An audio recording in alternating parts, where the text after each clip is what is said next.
Hey, I'm Susie, another Kitschigami vintage blog. I'm Sarah, just joining you. So we're talking today about style statement. This book has just like rocked our world, and we're so excited about it. So I got the book, and then I was like, Susie, you have to get this book. She got the book. Natch.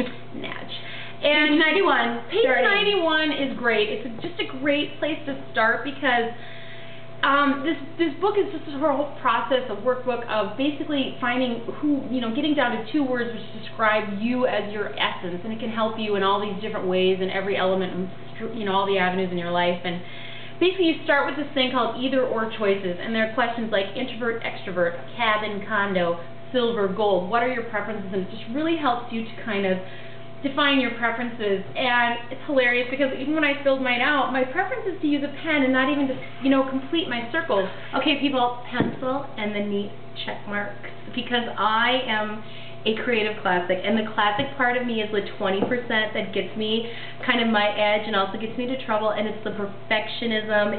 I kind of have to do things a certain way, and you're totally... I'm authentic bohemian, and the bohemian is kind of like, hey, there's no rules. I don't have to close the circle if I don't want to, and that can get me in a little trouble. And use pen, which I'd be terrified I'd make a mistake and then I couldn't erase the pen.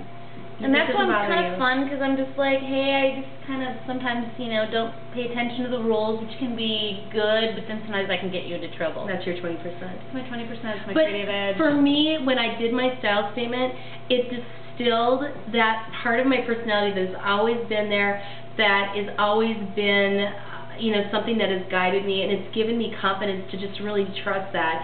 So the creative part, there's been times in my life where I felt like that's been kind of a character defect, and there's been some kind of flightiness or some, like, I don't always stick to something, or I'm always changing things.